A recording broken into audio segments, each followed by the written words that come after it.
Well, just to begin, as some of you may remember, in the 13 American colonies, there had been local city council elections here in Brazil ever since the 1600s.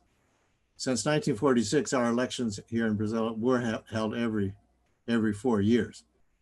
But we began having an oscillation between municipal elections and general elections as of 72. So we had general elections in 2010, 14, and 18, and we have municipal elections in 2012, 16, and 20. Okay. Next slide, yeah. Okay. In our 1988 Constitution, we had some changes. Younger people were allowed to vote, 16 and 17 years old. And the Constitution adopted a absolute majority criteria for election to executive offices, president, governor, and mayor. The winners would have to have at least 50% plus one of the valid vote. If not that achieved, then there would have to be a runoff election. Now, municipal elections in cities with more than 200,000 voters could have runoff elections. 25 of the state capitals, excluding the city of Palmas, which doesn't have 200,000 yet, and 70 other larger cities are liable to having runoff elections. So this year we have, this coming Sunday, the 29th, we have 57 cities that are holding runoff elections. And so we have had re-election for executive office as of 1996. One immediate re-election as president, governor, or mayor, but then the person could come back different from in the US and be re-elected for another 4 years later.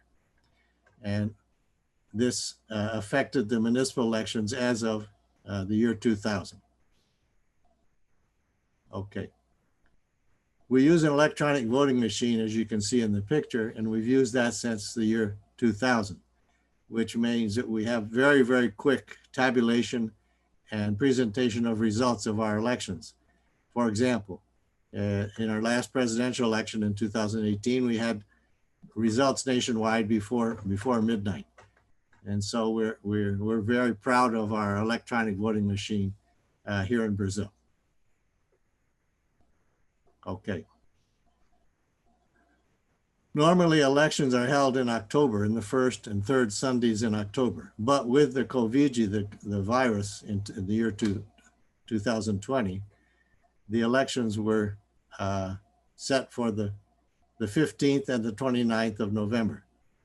And in the capital city of Macapá, which has had severe electricity blackouts, they're going to have their elections on the 6th and 20th of December. Brazil has a population in the year 2020 of 212 plus million population.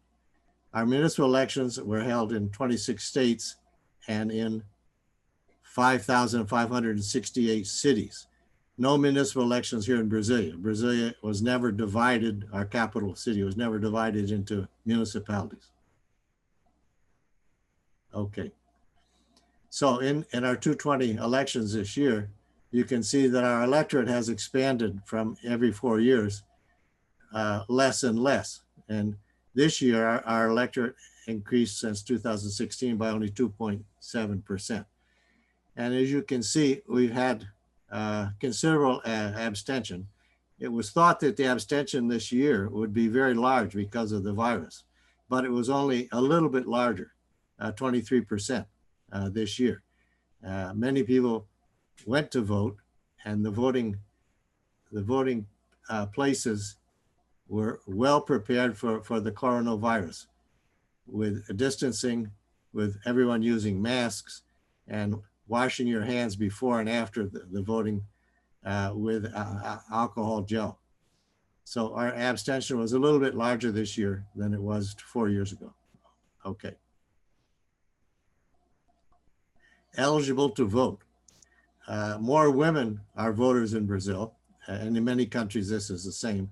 Almost 52.5% women, and we have had decreases in illiterates, decreases in people who can only read and write. We've had a great increase in people with electors, voters with complete eighth grade education, and also high school completed education, and a small increase in the level of college complete for the voters, 11% now. Okay. We've had fewer younger voters. I put up since 2004, the 16 and 17-year-olds began to decline as of 2008, 2012, 16. But this year, 2020, we have had even half, less than half of the younger voters we had registered to vote in 2016. These younger voters can vote, but they cannot hold office. And their registration to vote is voluntary, and their voting is voluntary. For everyone over 18 in Brazil, voter registration and voting are obligatory. Okay. So this year we had a fairly, even larger number of candidates for city council. As you can see in 2020, we had over 500,000 candidates, 34% of whom were women. City council members are elected by proportional representation. This year, a novelty was that no election coalitions were allowed for city council candidates, and each party had to field its own slate of candidates. Okay. Well, this is information for you all, because we have 33 political parties registered and recognized by the election court. We have a TSE, the National Election Court, different from other countries like the US, where the elections are done state by state. Each state has its own rules and procedures. Here we have a unified election system and a national election court. So we have 33 current political parties that are recognized. And so we have, this is for your information, so that when you see the parties listed by alphabet, you can then check to see what that party is and what it means. Okay. In 25 state capital cities, there were 7 mayors who were elected on the first round, and 4 were re-elected. As you can see, Belo Horizonte, Campo Grande, Curitiba, Florianópolis, Natal, Palmas, and Salvador. These traditional parties, the PSDB, the Democrats, and the new party of PSD, won these elections outright on the first round. So these are what we call traditional parties that are more or less in the center. Okay. And we have 9 state capital cities going to a second round. And I've listed these here in these first 9 in alphabetical order, as you can see. And the 2 parties that are disputing the second round in these 9 cities. And the next slide will show us the other 9 cities. Okay, next slide, please. So 22 parties will dispute the second round. As you can see, the PT, the Workers' Party, which didn't elect any mayor on the first round in the capital cities, is disputing the second round in 15 different cities. So you can see all of these parties are involved in at least one second round election. Okay. Members of Congress. In 2016, as you can see, we had 83 members of Congress who were candidates for mayor, and 20 were elected. This year we had a little bit less, 69 candidates for mayor who were either deputies or senators, but only 4 were elected on the first round, and 4 will dispute the second round. So we're going to have a lot less members of Congress who are going to leave Congress to become mayors in January. Okay. 4 important second round elections to look at. Sao Paulo, of course, is our largest city. The PSDB is versus PSOL. PSOL is a new party on the left. Rio de Janeiro, we have Eduardo Paes, who's Democrat, against the incumbent, who is a church bishop, evangelical bishop, Pentecostal bishop, Crivella of the Republicans. In Porto Alegre, we have a very interesting election with a woman, Manuela Dávila, who is PCdoB, the Communist Party of Brazil, versus Melo, who's MDB. So this is the only PCdoB candidate to get into the second round. Another very interesting election is in Recife. João Campos, who is PSB, the Brazilian Socialist Party, versus the PT candidate Marília Reis. They are two cousins and are both grandchildren of Miguel Reis, who was a very, very important leftist icon in Pernambuco in the 1950s and 60s. So these are 4 elections to watch closely in the second round. Okay. The traditional parties did very well, as I said before. The Democrats, the MDB, the PP, PSDB, and the PSD. The so-called Centrone, which means the big center, or parties of the big center, also advanced. The left-wing parties did less well. PT, PDT, PSB, PV is the Green Party, and the PCdoB. The PT, especially the Workers' Party, which was Lula's party, in 2016 elected less than half of the mayors that it had elected in 2012. And this number is going to be halved again in 2020. So the performance of the PT is less than good, let's say. Okay. As Donald Trump said, well, we're looking at what candidates were supported by our president, Bolsonaro. As Donald Trump said, he supported a bunch of losers. In Sao Paulo, he supported Celso Russomano, who came in 4th. And in Rio, he supported Crivella, who was the incumbent mayor, who came in the first round a very, very distant 2nd. Of the 13 candidates that he supported for mayor, only 4 were successful and elected on the first round. Son number 2, he calls his sons number 1, number 2, number 3. His son number 2, Carlos Bolsonaro, was reelected to the Rio City Council, but with 34% less votes than he received in 2016. So even the support for his own son didn't produce as many votes as were expected. So he's been being counseled by the generals around him in his government to become a more moderate president and less aggressive in 2021. We'll have to see whether that's going to happen or not.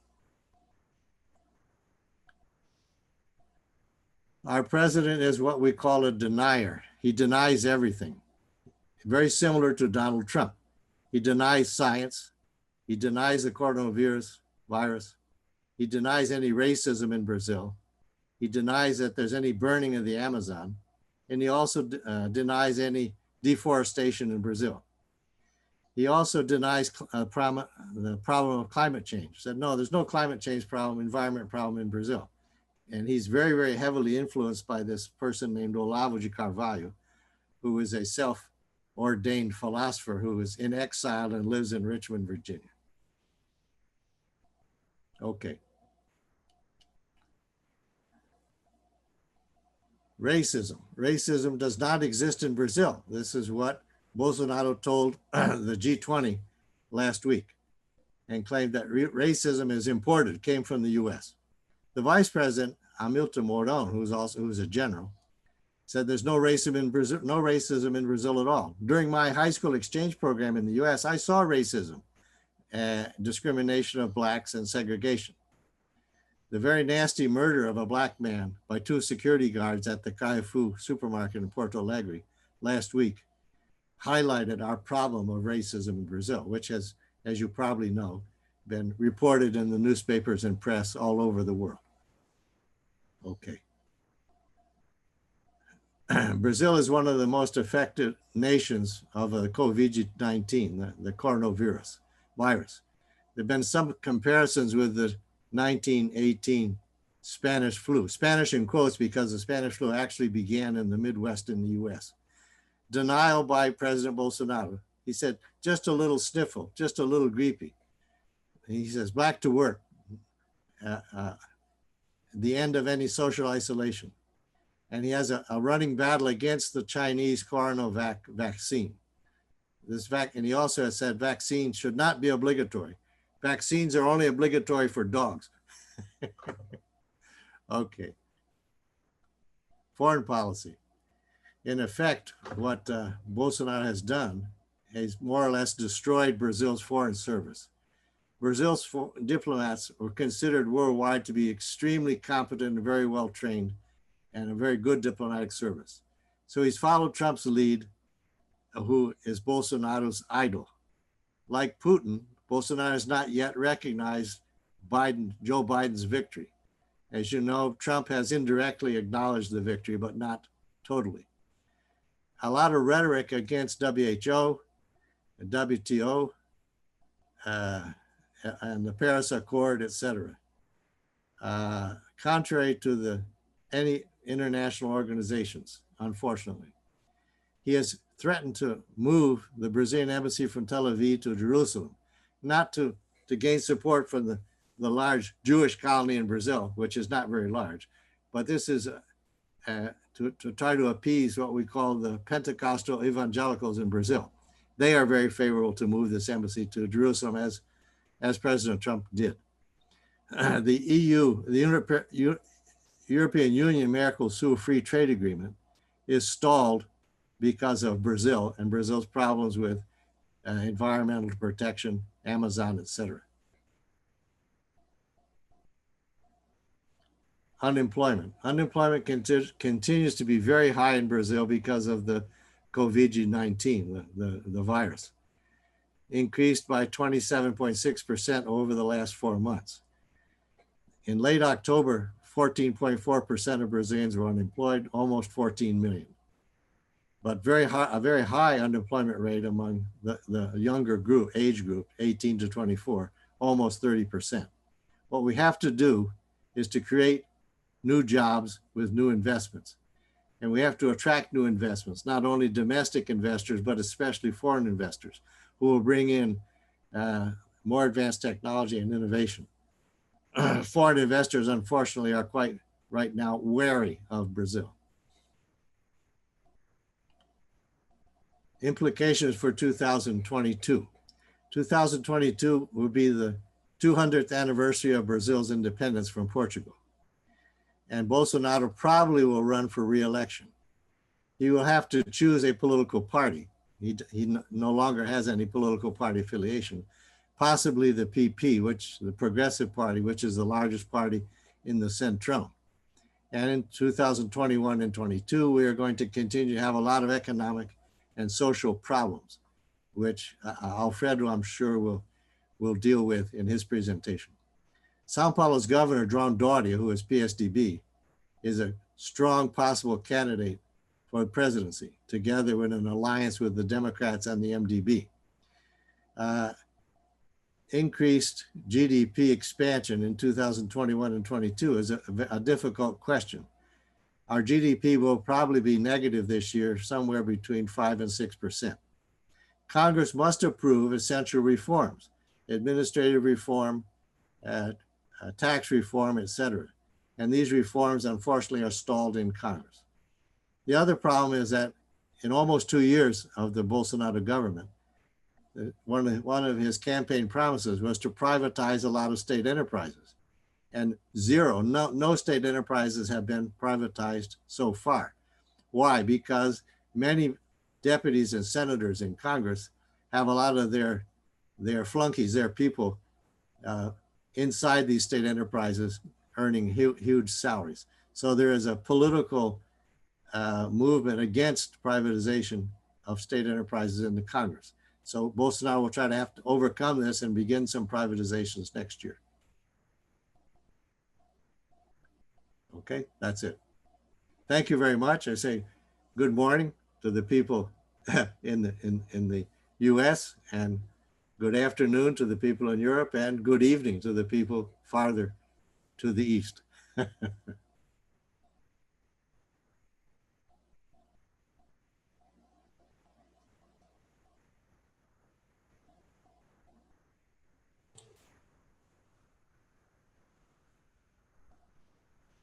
Alfredo, can I hand over to you now? Thank you, Charles, and thank you very much for the invitation to speak today. As you will see from my presentation, David has done the optimistic bit, and I'll do the pessimism. What I'm going to talk about is a set of economic and political challenges in Brazil, and I will go back a few years to focus on the context. Charles, could I have the next slide, please? Brazil gives us a mirror image of global trends and tendencies and global tensions as well, with, of course, specific features. And I want to start from the background to give you some of those features. The country went through a long process of import substituting industrialization that hit a crisis in the early 1980s and would eventually lead to a transition to neoliberalism. And that involved two movements. It involved a political transition and it involved an economic transition. The economic transition to neoliberalism changed profoundly the structure of the Brazilian economy, and it changed the economic role of the state since about 1988, process of transition that culminated on the stabilization plan of 1994, the Real Plan. And this was an economic transition that led to a significant reduction of the manufacturing base in the country and made the economy structurally more dependent on foreign trade, foreign investment, and foreign technology. Those economic reforms also led to an increasing prominence and role of finance on and around the main sources of capital in the economy, on domestic credit, public debt, and access to foreign resources. And that was the first transition, the economic transition. The second transition was political, and it centered on the return to democracy in 1985, after 21 years of military rule, and the democratic constitution of 1988. And this process of shifting towards this democratic form of neoliberalism was roughly completed, the shift, by 1999, when Brazil faced a significant exchange rate crisis.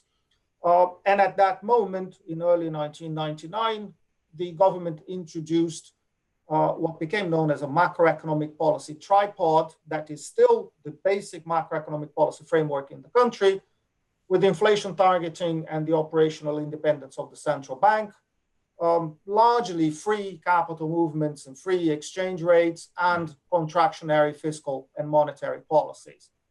But the outcome of all this is that Brazil continued to be one of the most unequal economies in the world. It continued to be heavily dependent on the advanced economies.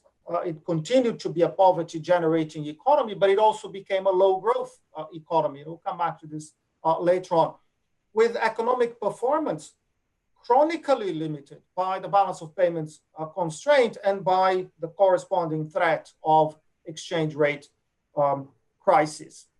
Could I have the next one, please, Charles? So in the early 2000s, the country benefited, like most countries around the global south, of favorable conditions for development, with prosperity in the OECD, very rapid growth in China, large capital flows, and the so-called commodity super cycle, at least what we thought was a super cycle back then.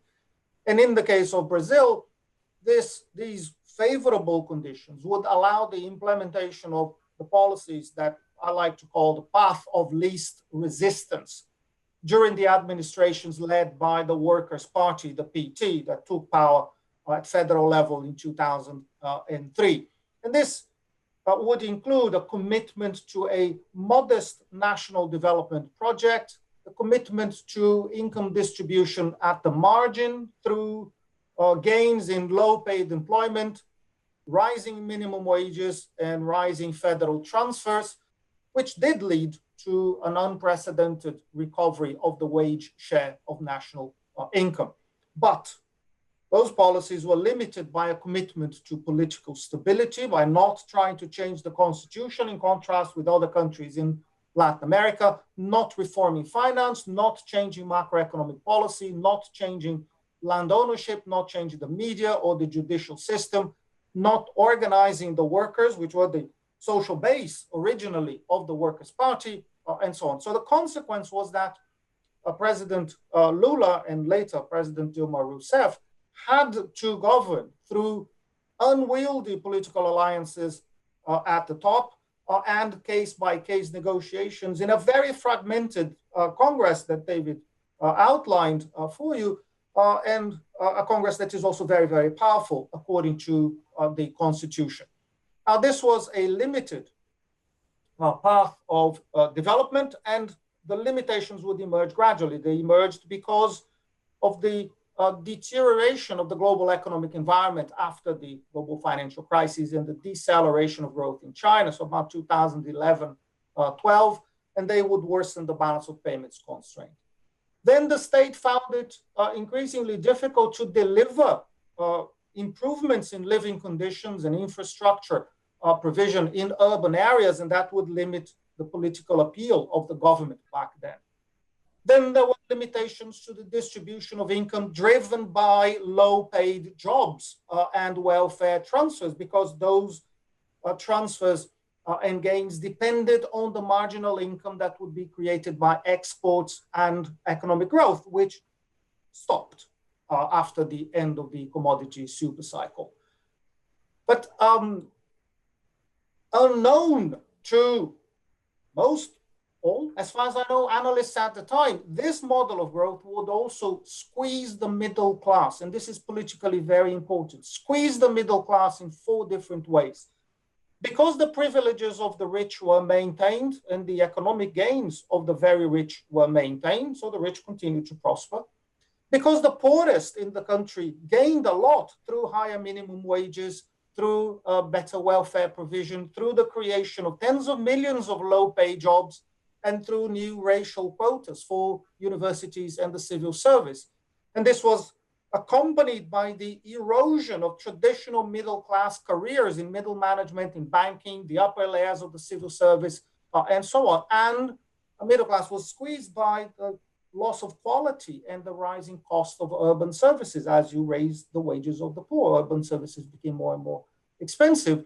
So while the rich prospered and the poor gained a lot, the middle class lost a lot in terms of its economic status, at least in relative terms, and in terms of its social status as well.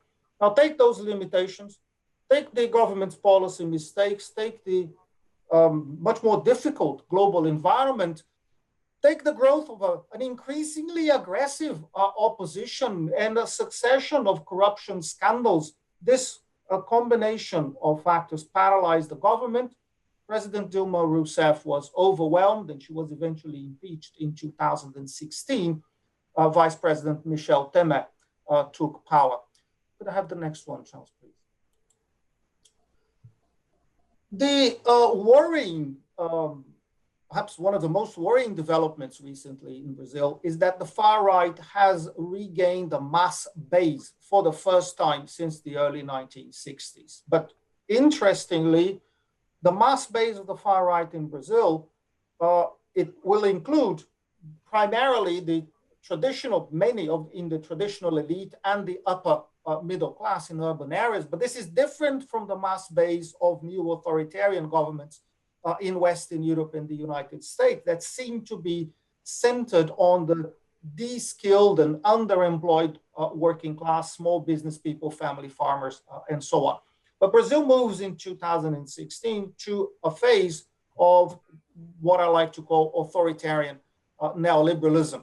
The governments of Michel Temer and then in sequence Jair Bolsonaro, they tried very strongly to restore some orthodox form of neoliberalism through, previous slide, through very severe fiscal contraction and very significant changes in labor law and in social security. But there are 4 political issues here that I think are worth noticing. First one is that since 2013, so before the impeachment, Brazilian politics has been defined by a convergence of dissatisfactions. Conflicting demands, conflicting expectations led to the consolidation of an alliance of elites that now supports authoritarian, neoliberal economic, social, and political programs that are destructive of citizenship in the country. And this movement was veiled by a discourse stressing the incompetence of the administrations of the PT and allegations of corruption. The second issue is that the cycles of the Brazilian right, cycles that peaked in the mid-1930s, peaked between the mid-1950s and the mid-60s, peaked in 1990, and then growing since 2013. In every one of these occasions, we notice that the far right in Brazil rises when the powerful in society feel that their wealth is threatened, or if they feel that economic privilege is not sufficient to ensure political prominence. But any revolt of the elites in this way will depend very heavily on the support of the urban middle class. Third conclusion is that the political center of gravity of Brazil has shifted right. From the south to the center-west, through the southeast, the right wing has achieved a very solid electoral majority that continues to this day, as they outlined.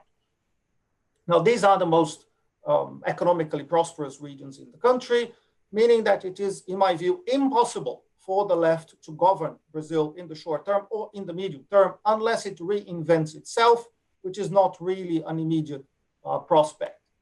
And the fourth conclusion is that this far-right hegemony in Brazil, differently from other parts of the world, happens even though there is no stable leadership of those far-right movements. There are no strong movements, there are no solid political parties of the right. And this is very, very different from what we see in Hungary or in India or in Poland or Russia or Turkey or even the United States. What happened in Brazil was that the country stumbled in 2016 into an effective movement to kidnap the state by, if we look at the track record of the Temer administration, a band of mobsters who thrived in a politics of hatred that they eventually could not control, who tried to impose an uncompromising economic program that was incompatible with democracy. So all the tensions that we see now around the constitution.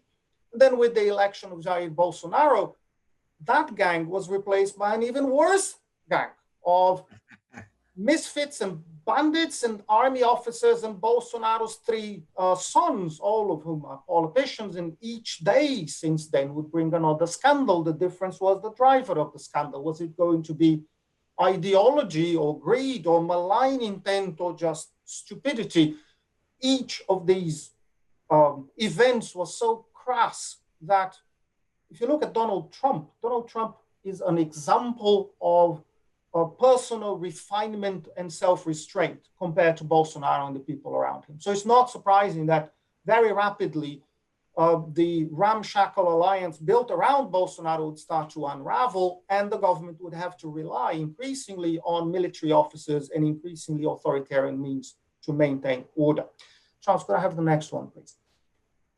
And this is the context of a hellish scenario comes the pandemics. And in that case, Brazil gives, I think, an international example of the worst possible response on the planet. And we can come back to this if there's interest. And in the meantime, the escalation of madness around the federal government was interrupted by what I interpret to be a pact involving the Supreme Court and the leadership of Congress and business leaders to contain the president through judicial investigations around the financial affairs of his sons.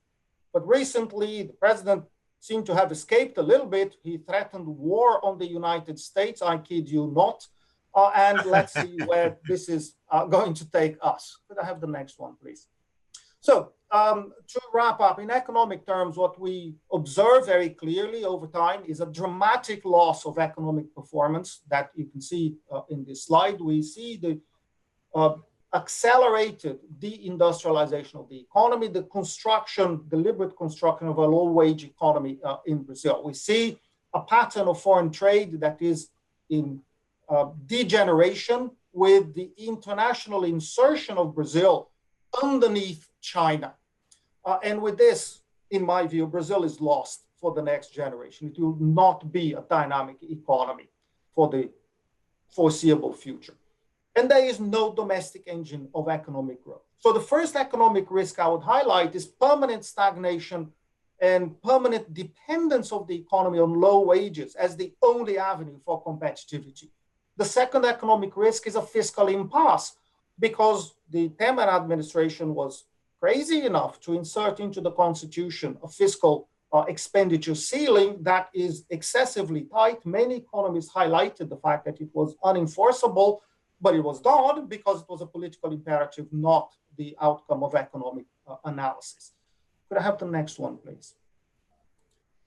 So at the end of the day, what we have with the transition to neoliberalism, or the colored lines towards toward the right-hand side of this graph, is a stabilization speculation trap that, again, was common to other countries in different forms, to Italy, to South Africa, to Mexico, etc. Falling rates of savings, falling rates of investment, falling rates of GDP growth, premature deindustrialization, a tight balance of payments constraint, a pattern of employment centered on low productivity, informal, low-paid service sector jobs with negative implications for distribution, a decline of the rate of growth in the economy, and a process of distancing from the OECD. Back in the early 80s, Brazil had about 20% of the income of the average OECD. Now it's only about 15%. It's a country in regress. And finally, the last slide, Charles, please. So what we have then is, and I'm going to finish on this, is the political risks. The first political risk, in my view, is of judicial anarchy through a state of lawfare, permanent lawfare, and the risk of judicial overreach creating uncertainty, as in the peak of the Lava Jato corruption investigations in the country. But that seems to have been contained now, but in Brazil, you just never know. Second significant political risk is a risk of collapse of democracy. And then we just don't know what happens after that.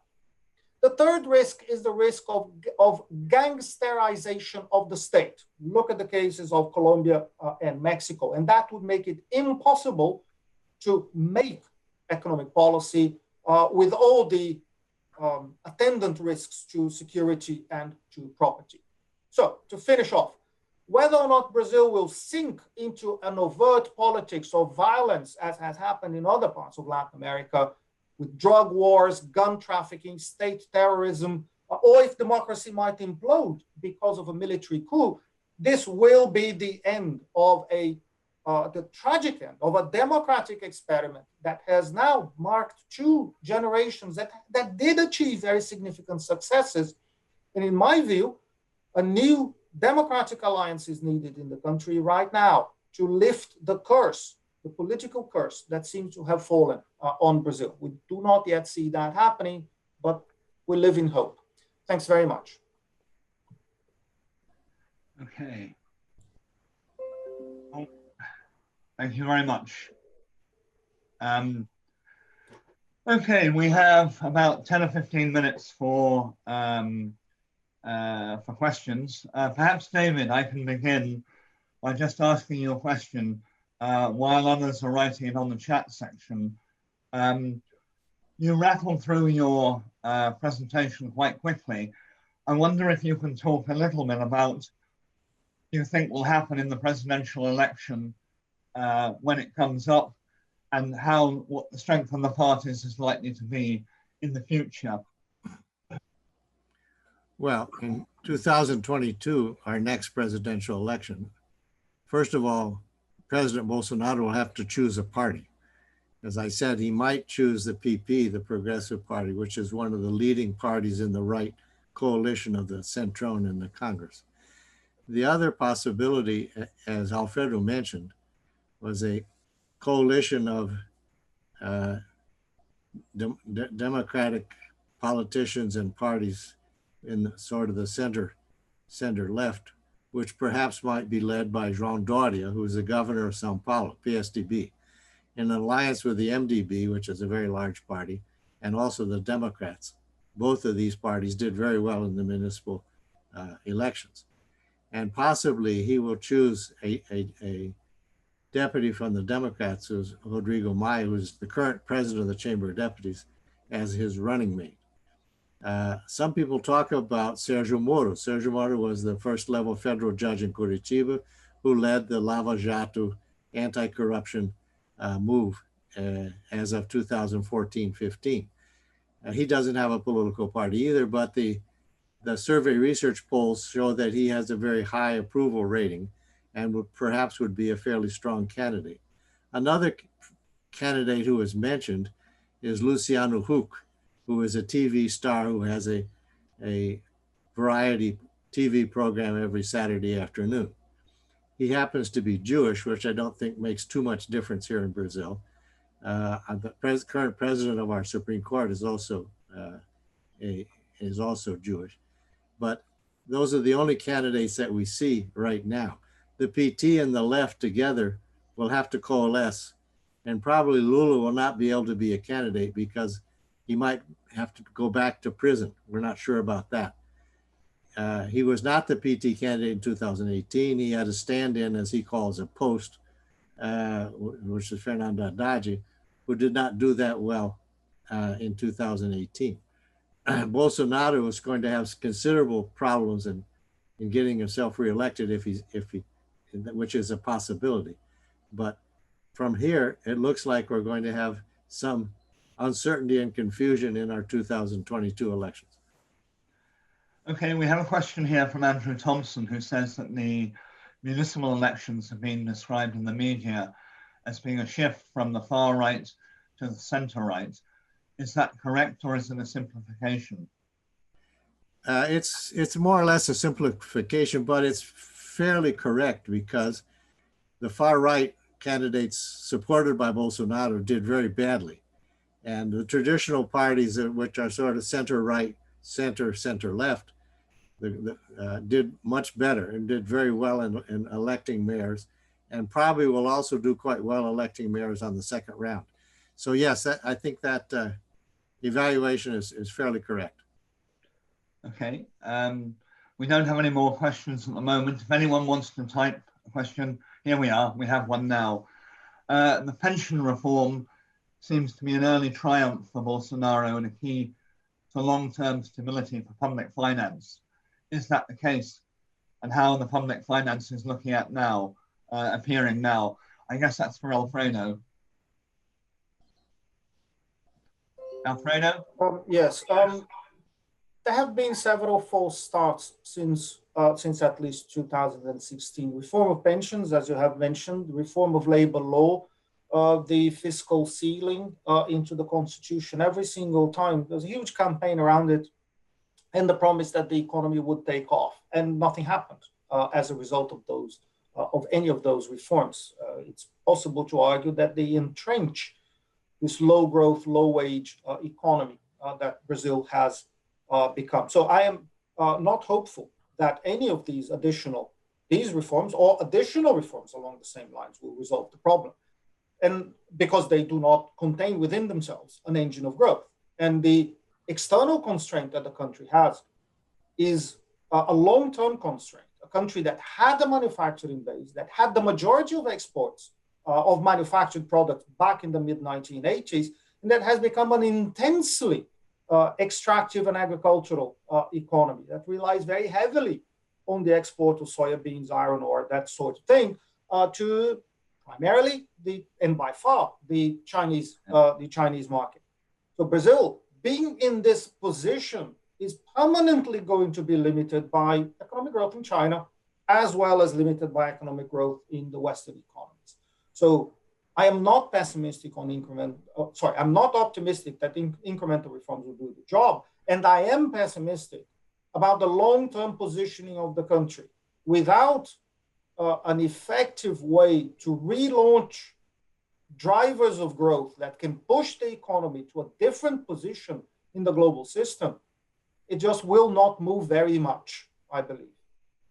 Okay. We have a question here for David. What's the role and the importance of the Pentecostalists, evangelical supporting parties in the political scenarios? Well, the evangelical bloc in Congress increases every election because we have a proportional representation system with an open list. 95% of the voters vote for names for deputy. Yeah. And so the evangelicals do very well. The Roman Catholics don't do very well because the Catholic faithful don't obey what the priest or the bishop says. Vote for these candidates who are good Catholics. What the Catholic faithful don't follow that. But if the evangelical pastor or bishop says these are our candidates, the evangelicals vote very obediently for these candidates. And so the number of evangelical deputies every 4 years increases. Our Census Bureau says to us that by 2030, the evangelical population will surpass the Roman Catholic population in Brazil. And so they are a very strong force in Brazilian politics. However, in the case of Rio de Janeiro, where the Bishop Crivella, who's the nephew of Edyr Resende of the Universal Church of the Kingdom of God, is doing very, very badly in Rio and will not be reelected.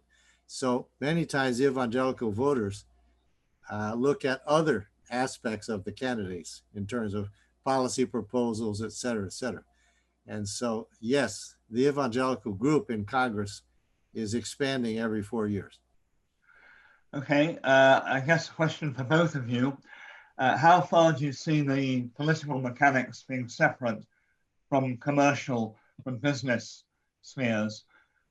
Brazilian business tends to function despite political leadership rather than supporting it. What are the politically driven interferences do you see that are likely to change that status quo? Well, the business community and the business bloc in Congress is quite strong. The business leaders want new economic policies and policy that will stimulate economic growth in Brazil, especially in the industrial sector. They have a fairly good number of deputies supporting their ideas in Congress. And the Industrial Confederation and the Commercial Confederation are very strong lobbying groups here in Brasilia. So the problem is that the government doesn't really follow these proposals and these demands. And their deputies in Congress try to attend to these demands by the business sector. You also have to include the banks in the business sector. Banks in Brazil have never been hit. During the 21-year military regime, almost all sectors in Brazil were hit badly by the military, but the banks were never touched because banks are very important in governing Brazil. Okay, Alfredo, do you agree with that? And do you have any comments on that? You're mute. Now you are. No, I do agree. I think there is a significant degree of autonomy. Well, it's easy to say this, isn't it? To say that there is a significant degree of autonomy of the political machinations versus the dynamics of the economy. But if you look at the UK itself with Brexit, there is a significant autonomy there as well. So it's very difficult to be definitive about this.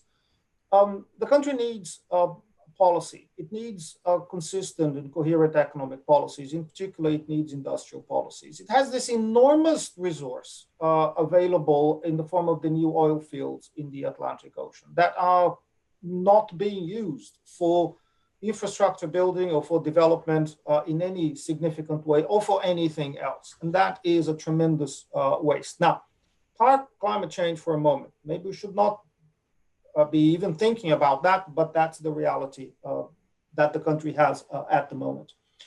The government is significantly hamstrung, and I'm looking at some of the questions in the chat, and I'll kind of cover some of them now.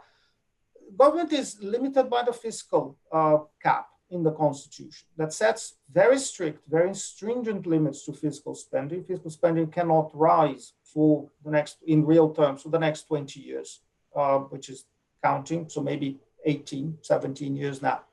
That is ridiculously inappropriate in the context of a country that is going through a rapid demographic transition, where population is getting older, but demands for social security, health, etc., are going to increase, are bound to increase. And the federal government has no response to this. There's absolutely no constitutional avenue that it can use. Now, even to respond to the pandemic, there needed to be a big agreement in Congress to pass what they call the war budget to address the pandemic that destabilized public finances completely.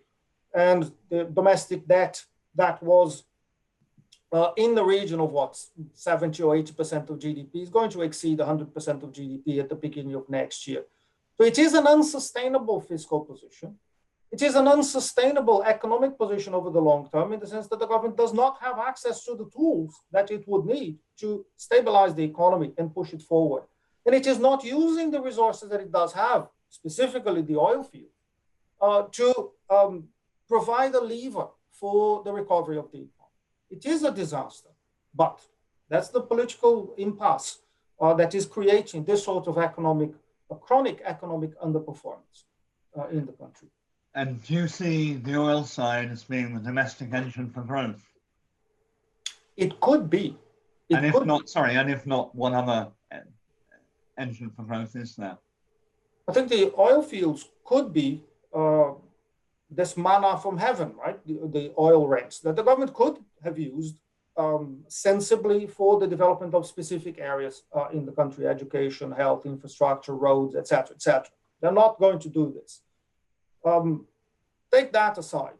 The dismantling or disabling of the National Development Bank, BNDES, was bigger than the World Bank in terms of loans back in around 2010. It has become a shadow of its former self, and it has been terribly demoralized by the political attacks that the bank has suffered. So one by one, you disable the policy tools that the government could have had in order to relaunch the economy. Now, someone asked a question about Paulo Guedes, the Minister of Finance. Paulo Guedes has been threatening to resign repeatedly for several months now. For God's sake, just go. Don't want to do the job? Go. Or do the job. But the recipe that was announced at the beginning, even before Bolsonaro's election, was the privatization of everything, as if this would be a solution. Now, they get to government and suddenly find out that it's not so easy, because the Bank of Brazil, the Caixa Econômica Federal, they have specific functions within the national economy that make it very difficult to privatize those institutions. And the federal government has a role to play in stabilizing the economy, society, and the political system itself that guarantees that this particular group will remain in power. So what you have then is the gyration of the federal government around a non-program that they cannot implement.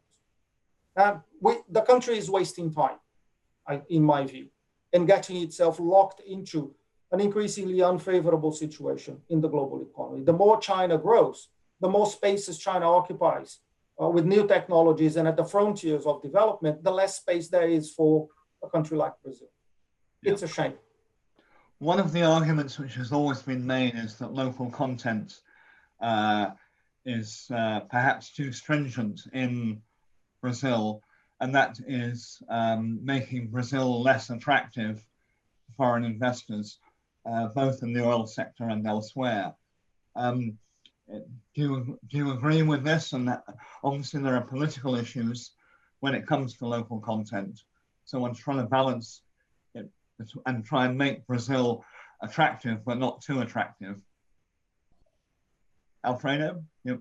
My impression is that local content was one step back. Industrial policy in Brazil. Brazil has this image of being a country with an excessively large state over time. My understanding is different. I think the Brazilian state has not intervened enough, and that's the root of the problem. So if you look at other successful late developing countries, South Korea, China, Taiwan, etc., you will see a state that doesn't necessarily have to own assets, but does have the power to direct resources. And that is what was missing in Brazil, leading to the construction of a manufacturing sector that was incoherent, inconsistent, not complete enough. The local content, back during the period of the administrations led by the PT, was an attempt to try and remedy this situation at the margin. It was very, very light touch. It was incredibly successful in shipbuilding and the closely associated oil sector, incredibly successful, created tens of thousands of jobs, improved domestic technology, et cetera, et cetera. So you need more of that, not less. the notion that simply to leave it to the oil majors and they will provide Brazil with oil and the technology and so on, that is not going to happen. And it's not going to happen in other sectors either. Okay, David, there are no more questions at the moment, but can you just wrap up and say, perhaps if you want, we have one here, sorry. Brazil has the heaviest public sector burden in terms of employees and elected representatives. It's difficult to see that changing anytime soon. Alfredo, I mean, perhaps that's in response to what you've just said. I don't know how to define burden. It has a relatively high tax rate compared to other countries at a similar level of per capita income, but that is because it's got the skeleton of a welfare state, which is a good thing. It is a good thing for one of the most unequal economies in the world. But that has to be funded properly. The taxation on on finance, on capital gains is minimal, or in sometimes non-existent. That has to change. So the country does need a tax reform. It does need a more efficient state. It does need a streamlined political system. It does need some form of constructive agreement or consensus around the constitution and the notion of a common citizenship. It's not simply a matter of shaving down the state to reduce its weight, however defined, and then expecting that the economy is going to perform better. It will not, and the state will not perform better automatically either. It has got vices from hundreds of years of colonization and entrenched state inefficiency. It's a Latin American country, after all. It's not in Scandinavia. But it can be reformed in specific ways to improve performance, both within the state and within the political system and society more generally. It's a matter of fine-tuning the machine. Getting a mallet and destroying the machine, as Guedes threatened to do, that is not going to resolve the problem. Okay, David, do you have any comments finally on that? Well, yes. We talked about the Social Security reform, which was adopted in 2019, but it was a very partial reform. And everyone says, yes, it does reduce somewhat the Social Security deficit, which impacts on the fiscal situation. But we're going to have more parts of a Social Security reform in the next few years to finish the Social Security reform. What Alfredo was saying is very, very important, that the state as a state-run economy doesn't work too well. What we need is a state that has good ideas and can impose these good ideas and stimulate the private sector to do certain things. As he mentioned, in Singapore, in South Korea, Thailand, and other countries where the state intervenes, not in terms of economic participation, the state runs the economy, but by norms and directives and decisions that favor certain areas in the economy and direct the economy to grow and improve. That type of state intervention of ideas and policies is severely lacking in Brazil. I mean, Alfredo was quite pessimistic about the future. Are you equally pessimistic, or are you I'm more or less pessimistic. It depends on certain decisions that will be made next year, whether we're going to continue with the same situation or we're going to change some national policies or not. I don't think our GDP growth is going to be that large in 2021. It may improve a little bit in 2022. One of the main reasons why Dilma Rousseff was impeached was that we had a terrible recession situation in 2015 and 16. And she, as the all knowledgeable economist, saying, I know everything has to be done. I'm the economist. She didn't listen to any of the economists in the PT as to what had to be done. So the recession was a big part of her impeachment, but it was a reaction of the parties on the central right to try to get rid of her and get rid of the PT out of government. So I'm perhaps not as pessimistic as Alfredo, but I am not at all that optimistic about Brazil either. Okay, I think we're just coming to the end now. Alfredo, unless you have any more comments, can we stop? You have anything else, Alfredo? No, I'm good. All right. Okay, well, thank you very much indeed. We're delighted to have had such an interesting hour. We hope that you will join us on the 16th of December when we'll be talking about Ethiopia. Meanwhile, thank you to our two speakers. As I said, we'll send the podcast tomorrow, and we hope you have a good and pleasant day wherever you are. Thank you very much. Bye. Okay, thank you for the invitation. And those of you who have Thanksgiving holiday in your country tomorrow, well, I hope you don't travel. Stay at home. Thank you. All right, bye. Bye-bye.